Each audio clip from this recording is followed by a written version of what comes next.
का क्रिश्चियन हो मुस्लिम हो, हम सोचते हैं कि कोई एक दिन फिर ये लोग धर्म परिवर्तन होंगे।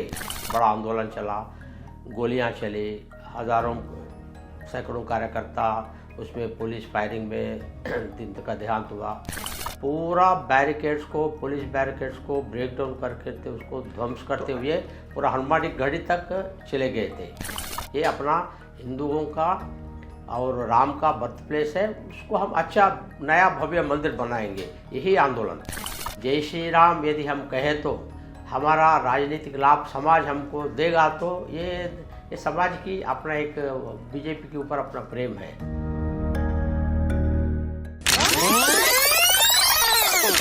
राम मंदिर एक ऐसा मुद्दा जो देश में ही नहीं बल्कि पूरी दुनिया में इस वक्त गरमाया हुआ है।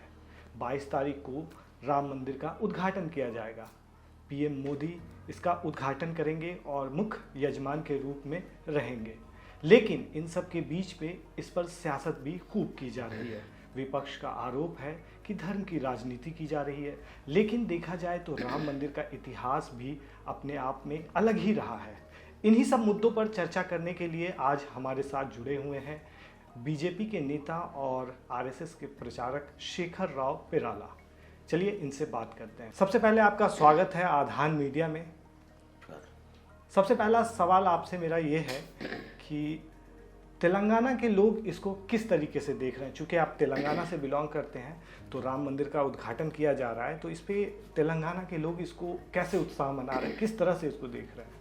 राष्ट्रीय स्वयंसेवक संघ से तेलंगाना प्रांत बहुत लंबी समय से जुड़ा है। 1950 से यहाँ राष्ट्रीय स्वयंसेवक संघ का गतिविधि चला था। जब यहाँ का एमआईएम के साथ संघर्ष था और आर्य समाज के साथ राष्ट्रीय स्वयंसेवक संघ का संबंध, यहाँ का नक्सलवादी खिलाफ के संघर्ष में भी संघ परिवार की जो भूमिका है, ऐसा अलग अलग सामाजिक आंदोलन में आरएसएस एंड आरएसएस एफिलिएटेड संगठनों का बहुत लंबी भूमिका तेलंगाना में है। तो तेलंगाना कम्युनिटी का मेनली जिस टाइम में आंदोलन चल रहा था राम मंदिर का, उसमें तेलंगाना कम्युनिटी का क्या रोल रहा है? तेलंगाना एक फाइटिंग स्पिरिट वाला प्रांत है। तेलंगाना के संघ परिवार, आरएसएस, एबीवीपी, ये सब लोग भी एक लड़ाकू कार्यकर्ता के नाते देश में माना जाते हैं। इसीलिए जो राम जन्मभूमि के आंदोलन में जब समय पर आंदोलन के लिए अयोध्या में समय समय पर कारसेवक चले जाते थे, कार्यकर्ता अलग अलग कार्यक्रमों में जाते थे, अग्रसर के नाते तेलंगाना के कार्यकर्ता आगे रहते थे। जब मस्जिद को ढाया जा रहा था उस टाइम में यहाँ के कारसेवक वहाँ मौजूद थे या नहीं? बहुत लंबी संख्या में, बहुत बड़ी संख्या में अपने लोग वहाँ थे। और मुलायम सिंह के ज़माने में जब एक बड़ा आंदोलन चला, गोलियां चली, हज़ारों सैकड़ों कार्यकर्ता उसमें पुलिस फायरिंग में दिन का देहांत हुआ, उस समय में भी तेलंगाना के लोग, जो श्री आले नरेंद्र हमारा ex MLA Hyderabad old city से हैं, उनके नेतृत्व में भी सैकड़ों कार्यकर्ता उस दिन अयोध्या में प्रेजेंस थे। और उस दिन एक पुलिस ने अलग अलग समय पर बैरिकेड्स लगा के किसी को नज़दीक नहीं जाने देता था। उस समय में नरेंद्र जी के नेतृत्व में उस समय सैकड़ों कार्यकर्ता बसेस में चढ़ के पूरा बैरिकेड्स को, पुलिस बैरिकेड्स को ब्रेक डाउन करके उसको ध्वंस करते हुए पूरा हनुमान गढ़ी तक चले गए थे।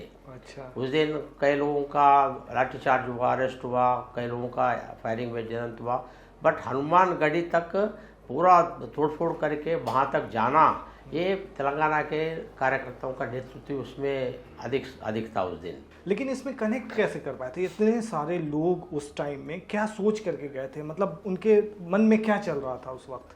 देखिए, story of Ram, story of life of Ram, it is a very long history. Okay. लगभग 8-9 हज़ार का साल के पीछे का अपना स्टोरी है। माने दुनिया के सबसे बड़ी ऑटो लाइफ हिस्ट्री जो भी होता है वो राम का माना जाता है। क्योंकि राम के पहले किसी व्यक्तित्व का, कोई राजा भी हो न, तो ऐसा किसी व्यक्ति का कोई ऐसा बायोग्राफी ऑफ लाइफ अभी तक लिखा हुआ नहीं है। राम के पहले मुझको नहीं लगता है कि किसी का लाइफ स्टोरी है, लाइफ हिस्ट्री किसी का लिखा हुआ ऐसा नहीं है जो वाल्मीकि ने लिखा था। उस समय से राम एक आइडल के नाते मानते थे, राम एक आदर्श के नाते देश में रहते थे। भारतीय संस्कृति का, हिंदू संस्कृति का, भारतीय विचारधारा का, ये जो 8-9 हज़ार साल की जो हिस्ट्री है अपने देश के अंदर, उसके अंदर राम का एक बहुत बड़ा स्थान है। एक राजा के नाते नर से नारायण तक किसी व्यक्ति ने इस प्रकार का आराध्य भावना से एक गॉडलीनेस, आम आदमी से एक गॉड तक, एक देवता तक जो भूमिका, जो उसका रिस्पेक्ट जो मिला भारतीय समाज में, सिर्फ राम था। ऐसा राम जी का जब बर्थ प्लेस में जो भी मंदिर बनाना, इसमें जो लंबाई चढ़ता है, तो नेचुरली पूरा भारत के अंदर तेलंगाना प्रांत भी राम के ऊपर, यहाँ भद्राचलम है, हम जानते हैं। राम कथा से, राम का जीवन से जुड़ा हुआ कई चीज़ तेलंगाना और आंध्र में या नज़दीक में तेलुगु राज्यों में है। इसलिए यहाँ का लोगों को राम से जो अनुबंध है, जो प्रेम है, जो आस्था है, जो आध्यात्मिकता का इस आंदोलन में सहज रूप से तेलंगाना के लोग तो राम से तो जुड़े ही हैं। ठीक है। इसलिए इस संघर्ष में बहुत सक्रिय रूप से पहले से इस संघर्ष में जुड़े हैं। ये अलग अलग कारण है। लेकिन इसमें एक हमेशा से एक विवाद रहा है कि जैसे बाबरी मस्जिद को कोर्ट ने जो वर्डिक्ट दिया था अपना, इसमें ये गैर संवैधानिक माना गया था कि इसको गिराना, मस्जिद को गिराना सही नहीं है। इस पे आपका क्या कहना है कि वो गिराना सही था या गलत था? नहीं, उसको हम मस्जिद के नाते कभी भी हिंदू समाज ने सोचा ही नहीं। अच्छा। जो हज़ारों साल से वहाँ मंदिर था और हज़ारों साल से मंदिर, कई मुस्लिम आक्रमणकारी आए थे, अलग अलग समय उसको तोड़ दिए थे। फिर हिंदू समाज का अलग अलग राजा लोग, हिंदू समाज नेतृत्व लेके फिर बनाता था, फिर तोड़ते थे, फिर बनाते थे। तो फाइनली जो बाबर के समय में लगभग 500 साल के पहले जो उस मंदिर को तोड़कर वहाँ जो बाबरी मस्जिद, बाबर अपना नाम से, बाबरी मस्जिद का नाम से जो बनाया है, उसको फिर तोड़ने का प्रयास तो हर समय पर हुआ है। इसलिए जब सत्ता में आया हम, जैसा सोमनाथ मंदिर का पुनरुद्धार किए थे हम गुजरात में, ऐसा अलग अलग मंदिरों पर पुनरुद्धार होना चाहिए। ये संघ परिवार संगठनों का, हिंदू समाज का पहले से भावना थी। इसलिए काशी विश्वनाथ मंदिर, अपना वृंदावन में कृष्ण मंदिर और अयोध्या में राम मंदिर, ये तीन जो मुख्य मूलाधार है यहाँ हिंदुत्व का, एक भारतीय विचारधारा के जो मुख्य पुरुष माने जाते हैं अपना अध्यात्म में, ये तीन मंदिरों का हम पुनरुत्थान करें। वहाँ का जो मस्जिद का अवशेष बना हुआ है उसको निकाल दें। ये तो पहले से था, इसलिए हम कभी भी उसको मस्जिद नहीं समझा। ये अपना हिंदुओं का और राम का बर्थ प्लेस है, उसको हम अच्छा नया भव्य मंदिर बनाएंगे, यही आंदोलन था। लेकिन विपक्ष का आरोप है कि इस पर राजनीति की जा रही है, और 22 तारीख भी अगर देखा जाए तो डेट भी कहा जा रहा है कि अभी मंदिर पूरी तरह से तैयार नहीं हुआ है, उससे पहले ही इनॉग्रेशन किया जा रहा है। ये तो हज़ारों साल का जो मामला है, जी। इसको हर विषय के लिए एक समय होता है। आज समय आया है कि मोदी जी के समय में सुप्रीम कोर्ट का जजमेंट के बाद, सुप्रीम कोर्ट जजमेंट आकर तो 1-3 साल हुआ, सुप्रीम कोर्ट का जजमेंट के बाद इस मंदिर बनाने के जो समय अब आया तो आया, इसलिए उसमें राजनीति है, किसी समझे इसके बारे में हम तो इस दिशा में, उस एंगल में हम तो सोचते नहीं। तो शंकराचार्य जो बाइकआउट कर रहे हैं अभी उस पर आप क्या कहना चाहेंगे? क्यों बाइकआउट कर रहे हैं? या फिर कोई भी शंकराचार्य बाइकआउट नहीं करेंगे। उस दिन कौन आएंगे कौन नहीं आएंगे मैं नहीं कह सकता, बट हर शंकराचार्य कोई ना कोई एक दिन आने वाला कुछ ही दिनों के अंदर तो आएंगे और सब वहाँ रामलला का दर्शन करेंगे। कोई भी किसी को बाइकआउट नहीं कर, किसी ने हम नहीं बोले कि बाइकआउट नहीं करेंगे, उस दिन नहीं आएंगे। ठीक है। शंकराचार्य को कहना था कि 20 सेकंड में हम किसी कारण से हम नहीं आ रहे हैं, बाइकआउट नहीं करेंगे, हम अयोध्या में कभी भी पहुंचेंगे नहीं, वो तो कभी भी नहीं कहा है, एक गलत इन्फॉर्मेशन है। वहाँ जो कर सेवक है उनका फैमिलीज होंगे, जो मंदिर निर्माण में जो आंदोलन हुआ, साधु है और कई लाखों करोड़ों रुपए जो उस मंदिर बनाने के लिए डोनेशन दिए हैं, और कई लेबर उस काम में लगे हैं, कई कंस्ट्रक्शन कंपनी से, ऐसा सब लोगों को उसमें बुलाया है। फिर उसमें लगभग 10,000 लोगों को बुलाया है। यहाँ चंद्रबाबू नायडू को बुलाया, यहाँ अपना रीजनल पार्टीज के जितने भी हेड्स हैं वो सबको समाचार गया, इवन साउथ में भी, देश भर में भी। और कांग्रेस पार्टी तो जो भी नेशनल पार्टीज है उनको, नेशनल हेड्स को बुलाया, कांग्रेस पार्टी में भी, कम्युनिस्ट पार्टी में, सबको बुलाया है। ऐसा यहाँ ये राजनीति का कार्यक्रम है ही नहीं। एक 5% राजनीति का लोग है तो 95% तो समाज का अलग अलग सेलिब्रिटीज होंगे, अलग अलग व्यापार के लोग होंगे, आम आदमी है, ऐसा साधु संन्यासी, यही लोग अधिक है। इसमें राजनीति के एंगल कभी भी कुछ को नहीं देखना चाहिए। ऐसा माना जा रहा है कि 2024 के लोकसभा चुनाव में इसका फ़ायदा मिल सकता है बीजेपी को, इस पे आप क्या कहेंगे? हम तो भगवान राम को पहले से मानते हैं, जय श्री राम तो हम तक कहते हैं। जय श्री राम यदि हम कहें तो हमारा राजनीतिक लाभ समाज हमको देगा, तो ये समाज की अपना एक बीजेपी के ऊपर अपना प्रेम है। जो जय श्री राम नहीं करेंगे, जो अयोध्या आंदोलन में भाग नहीं लिया, जो मंदिर निर्माण में भाग नहीं लिया, जो मंदिर का इनाग्रेशन में जो नहीं आ रहे हैं, तो ऑटोमेटिकली समाज उसको, जो राम को नहीं चाहता है वो हम भी नहीं चाहेंगे। ऐसा समाज भी जो नहीं आएंगे उसके खिलाफ समाज सोच सकता है।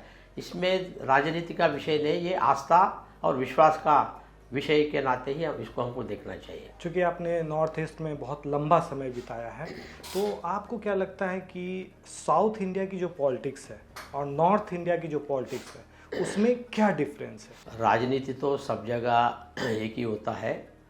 आज की राजनीति में अच्छा नेतृत्व बहुत स्पीड से विकास की गतिविधि को प्रत्यक्ष रूप से जो दिखाने की चीज़ है, और जो आजकल की जो करप्शन इसमें कम कैसा हो, और आजकल की समाज की एस्पिरेशन को सही तरह सिर्फ भाषणबाजी नहीं करते हुए व्यवहार में को जो पार्टी दिखा सकता है, जो नेतृत्व दिखा सकता है, ऐसा लोगों को आज महत्व है। इसलिए वो बहुत परिवर्तन होगा। थोड़ा बहुत जातिवाद थोड़ा एक्स्ट्रा हो सकता है साउथ में, लेकिन लैंग्वेज का भी बैरियर बना है। जैसे हिंदी भाषी क्षेत्र में बीजेपी का ज़्यादा ये रहता है हमेशा से, और इस तरफ में साउथ में देखेंगे तो सरकार नहीं, ये भाषा का विषय नहीं है। और बहुत पहले से जनसंघ के ज़माना से अलग अलग कारणों से, नेतृत्व के कारण से, जो इंस्टेंसेस में हमारा नेतृत्व था बंगाल से, श्याम प्रसाद मुखर्जी, और पहला जो जनरल सेक्रेटरी ऑर्गेनाइजेशन थे हमारा दीनदयाल उपाध्याय जी, उत्तर प्रदेश से है। और राजस्थान से जो पहला जो अपना सीएम बना भैराम सिंह शेखावत राजस्थान से है। इसलिए जब जब अटल बिहारी वाजपेयी जी उत्तर प्रदेश से है, अडवाणी जी गुजरात से है, नहीं तो अलग अलग समय पर जो नेतृत्व इनिशिएट हुआ, मुझको लगता है कि वो नेताओं का, वहाँ का कार्यकर्ताओं का एक इम्पैक्ट तो होता है। इसलिए इनिशियल स्टेजेस का जो लीडरशिप है, जो उत्तर प्रदेश से है, राजस्थान से है, गुजरात से है, और वहाँ के जो संगठन महामंत्री लोग हैं, ऐसा अलग अलग लोग हैं। इसलिए मुझको लगता है कि साउथ नॉर्थ में जो पहले से शुरुआत हुआ और साउथ में थोड़ा लेट शुरुआत हुआ काम, इसके कारण आज भी साउथ में तो हम लास्ट 20 ईयर्स के अंदर, कर्नाटक में तो हम सत्ता में आए।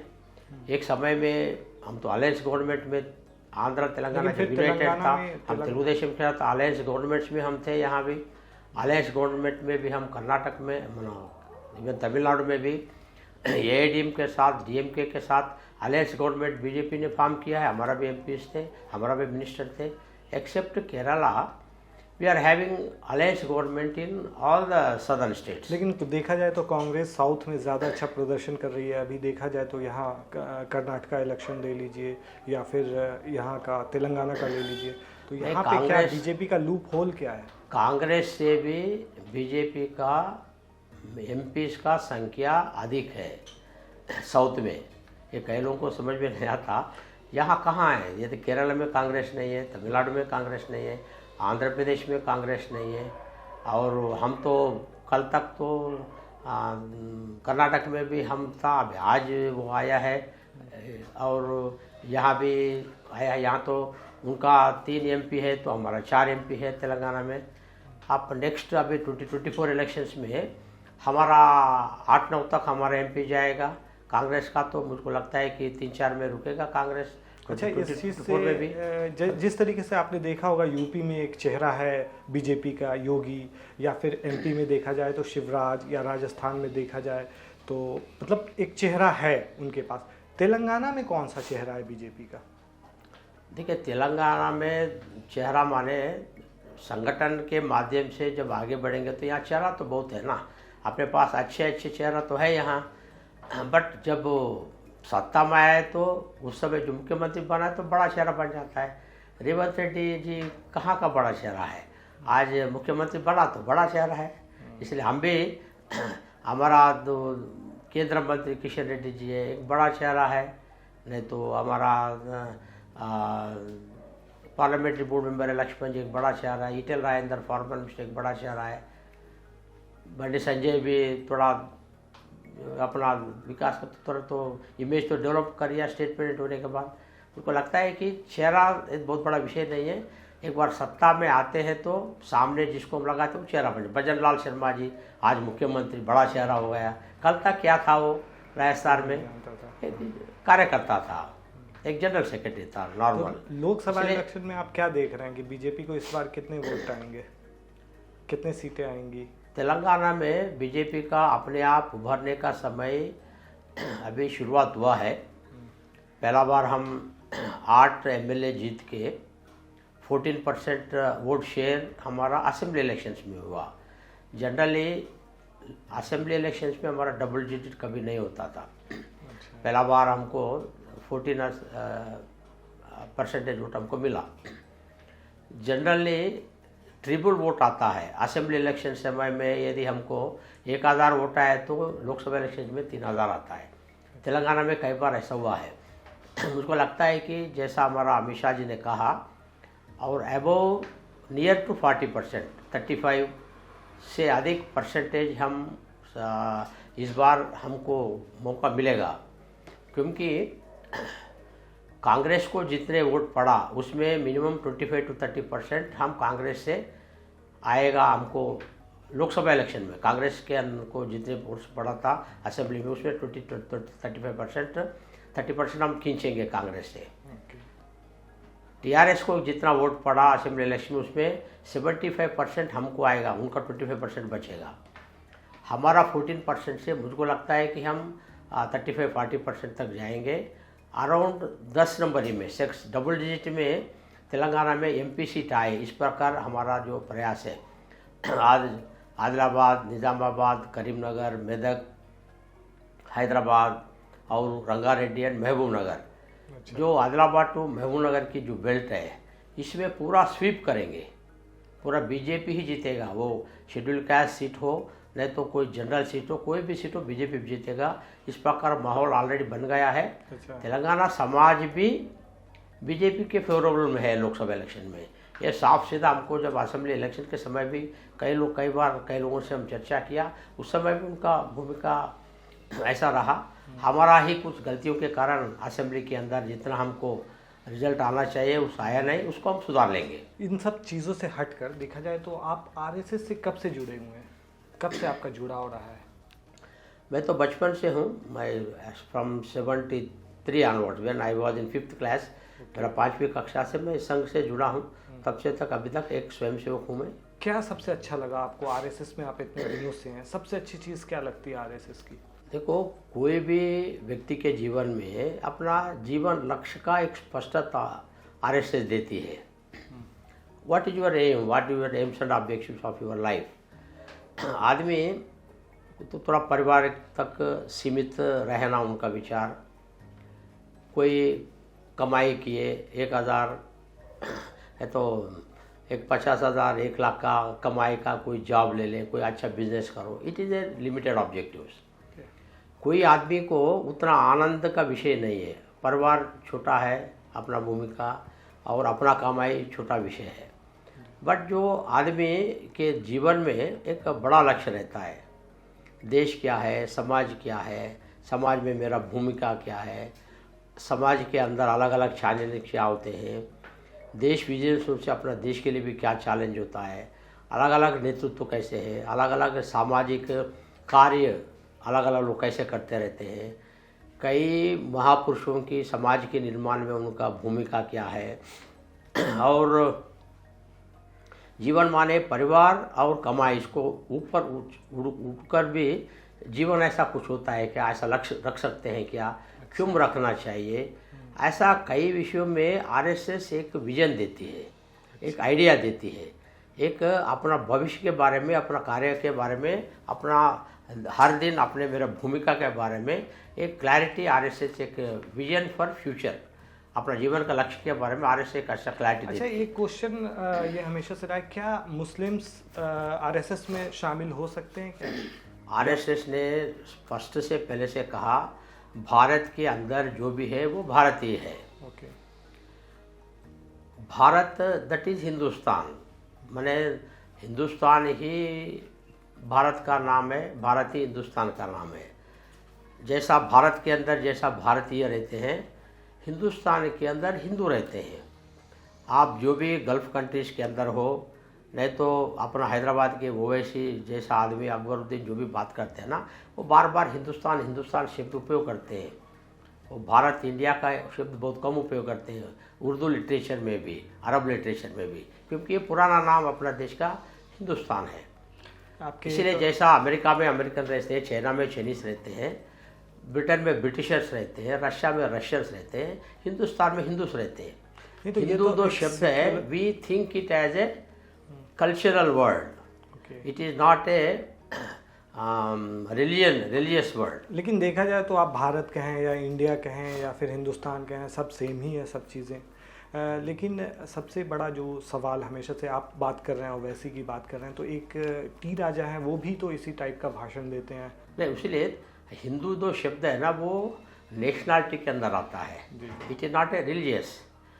हिंदूज के अंदर शैव, वैष्णव, जैन, सिख ऐसा बहुत धर्म है। Hindu is not a religious word, ये अपना जातिवाचक है, माने नेशनलिटी का शब्द है। इसलिए भारतीय के जगह इंडियन के जगह हिंदू, ये नेशनलिटी का वर्ड है। इसलिए जो भी धर्म का लोग है वो हिंदू ही है, ये हम मानते हैं। राम अवर एंसेस्टर है, यहाँ मुस्लिम हो, क्रिश्चियन हो, कोई भी हो भारत के अंदर, ही इज़ अवर एंसेस्टर, हमारा विरासत है। इसलिए राम कृष्ण से लेकर भारतीय संस्कृति होगा, यहाँ का अलग अलग भगवान की जो कॉन्सेप्ट है और यहाँ का जो विचार है, रीति रिवाज है, परंपराएं हैं, ये सब अपना भारत का लंबी समय से अपना इतिहास है। उसको रेस्पेक्ट करना यहाँ जो भी धर्म वाला हो सकता है। हम तो सोचते हैं कि बीच में किसी कारण से एक 1200-1300 साल के पहले ये सब मुस्लिम समाज, यहीं की हिंदू समाज मुस्लिम के नाते परिवर्तन हुआ। ये लोग कोई अरब कंट्री से आया हुआ नहीं, यहाँ का क्रिश्चियन हो, मुस्लिम हो। हम सोचते हैं कि कोई एक दिन फिर ये लोग धर्म परिवर्तन होंगे, फिर एक दिन उसको समझ में आ जाए कि हम तो यहीं से पुराने हो गए। जैसा इंडोनेशिया में, जैसा अलग अलग वो भी मुस्लिम कंट्री है, बट उनका जो एंसेस्टर है, हमारा विरासत तो हिंदू है, हमारा विरासत तो राम है, इसलिए वहाँ 100% मुस्लिम्स होने के बाद भी अपना विरासत रामायण को वो लोग इंडोनेशिया में मानते हैं। ऐसा ही भारत के अंदर ही एक दिन ऐसा होगा। इसलिए यहाँ का मुस्लिम्स के बारे में, यहाँ का क्रिश्चियंस के बारे में हमारा बहुत उतना टेंशन नहीं है कि ये क्या होगा आगे जाके। नहीं तो ये भी तो हो सकता है ना, जैसे मुस्लिम्स हैं वो धर्म परिवर्तन क्यों करेंगे, आपकी नज़र में क्यों करेंगे? अगर वो उसी तरीके से रहें और देश हमारा सेक्युलर है, लेकिन तो उस तरीके से नहीं धर्म परिवर्तन करे न करे, अपना एंसेस्टर को, अपना महापुरुषों को, अपना विरासत को, अपना राम को, अपना कृष्ण को, ये हमारा विरासत है। इतना तक तो मानने में किसी का कोई तो होने का ज़रूरत नहीं है। यदि धर्म कोई भगवान का कुछ करे, वो बहुत बड़ा विषय नहीं है। जब वो बीच में वो बदला तो आगे भी बदल सकता है ना। वो तो पहले से तो इनका विरासत कई बार बोला अपना आरिफ मोहम्मद खान जी जो केरल के गवर्नर है, इवन फारूक अब्दुल्ला भी कई बार बोलता है ना, हमारा पीछे यदि हम 500 साल के पीछे चले जाते हैं तो हम तो हिंदू थे, ये लोग यहाँ का कोई भी मुस्लिम तो मानता है। वैसी भी स्टडी करें, थोड़ा अपना पीछे थोड़ा 1, 5, 7, 8, 100 साल के पीछे गए तो उनका एंसेस्टर्स भी तो हिंदू होंगे। इसलिए कोई ना कोई दिन जब वो हिंदू संगठित होके सही माहौल इस समाज के अंदर बनता है, सब सेटरेट हो जाएगा। इसका कोई हमारा उतना चिंता नहीं है मुस्लिम्स और क्रिश्चियंस के बारे में। बहुत बहुत शुक्रिया हमसे बात करने के लिए।